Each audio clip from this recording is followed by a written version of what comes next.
while I'm waiting for a few cables to arrive so I can begin my Threadripper build, I thought I'd share with you something that's going to help me with that video and videos going on in the future. It's this, the Contour Design Shuttle Express.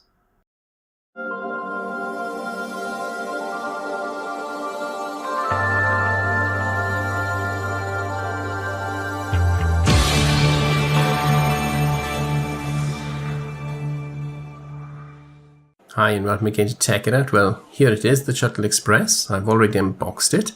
Basically, this is what comes in the box together with the little card with the directions to the website. I've stood it up on here. Normally it'd be flat on the floor, but this does make it a bit easier to see for you. In the unit itself, you have two dials, one on the outside and the inside. The outside is sprung and self-centering. You can turn it clockwise or anti-clockwise, and the same with the center one, but this isn't sprung and not self-centering. The outer one is the shuttle, the inner is the jog. Then you have 5 programmable buttons.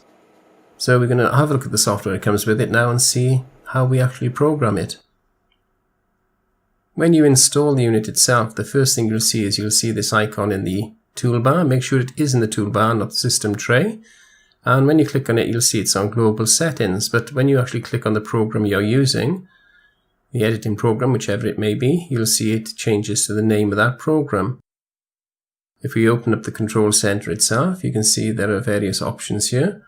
We click on the global settings there and we can scroll down to the program that we are using or want to use. Click on that and then we can customize each of the buttons and the jog wheel itself as well. We're going to have a look first then at the customizations. You can choose which button, or if you want to customize the jog wheel. And if I scroll down, you'll see there are lots of options here that you can choose. I just leave that section on default. As you can see here, this first key 1, is set to delete. I don't want it on delete. So to change that, all I have to do is click on the box, press the button on the keyboard that I want to use, in this case space, which starts and stops the play, click apply. And that's changed to play now. So whenever I press button 1, it will play. If I want to use special keys like the F keys, there are choices here in the list section.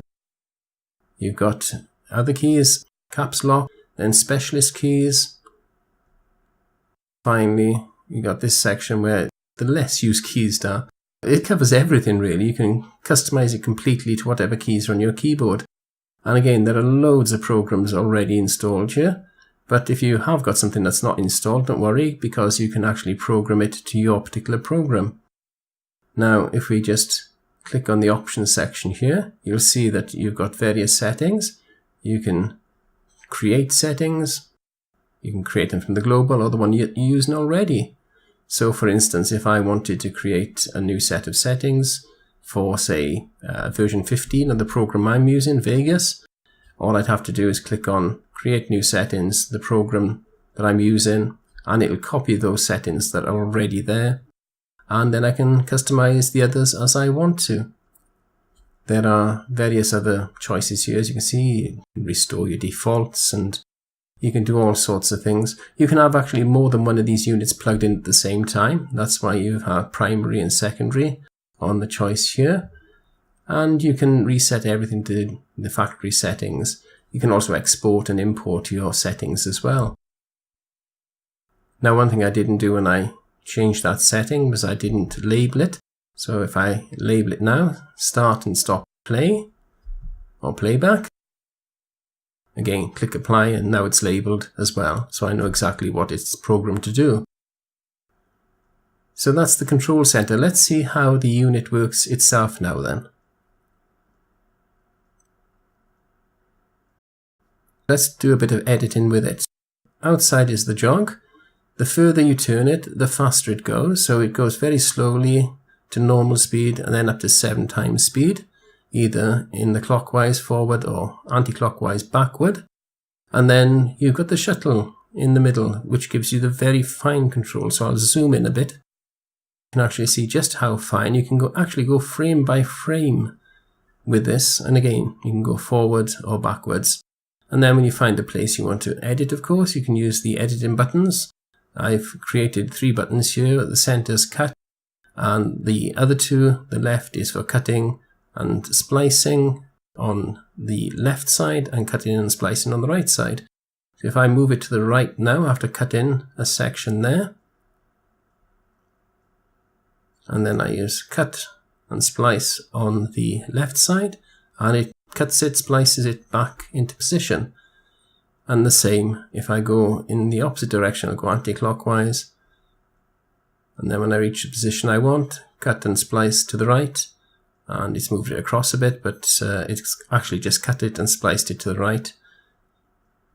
So now we have our new edit already, and I can shuttle or jog back and forth whichever way I want to make sure it's all in the right place and it's all lining up properly.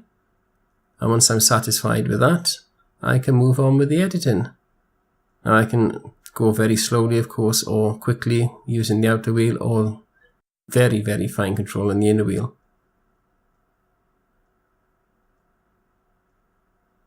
So that's the main controls of the unit. For this type of editing, it's actually ideal, it's perfect. It cuts out a lot of time having to click with the mouse key or try and find the special keys on the keyboard to actually do the job.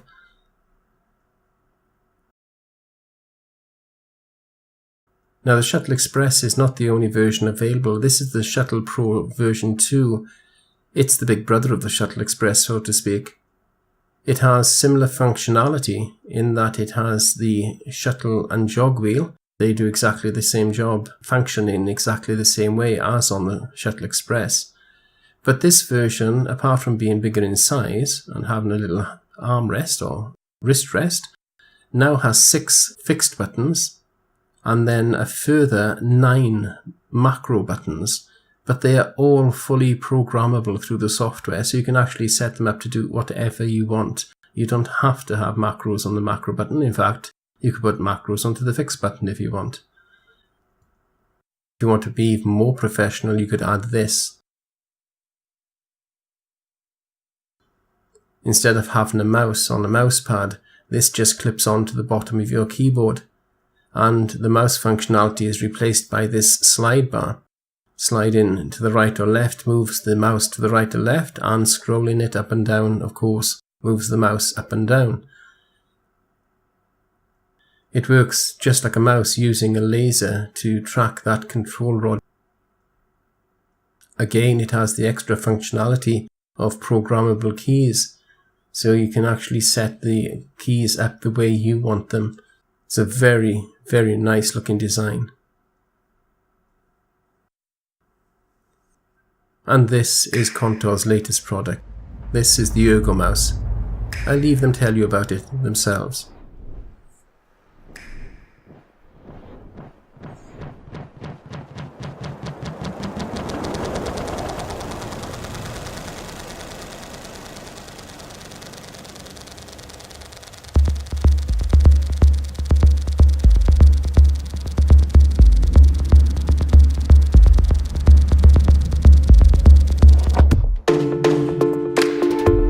Built the Unimouse with the whole idea that you should be comfortable, in control, and efficient. Performance, ergonomics. This is about a new way of thinking. Simple, quick posture variation. That is the key. It's just on the fly. This design allows every user to find a custom fit for them. Ergonomics is about dynamics. By creating dynamic positions, you're allowing the muscles in your hand and your wrist to really relax. The thumb support is adjustable in all dimensions. There's an unlimited number of options, and that's what makes it such a unique design. The best available technology and the finest principles of modern ergonomics. We're designed to move, so let's move.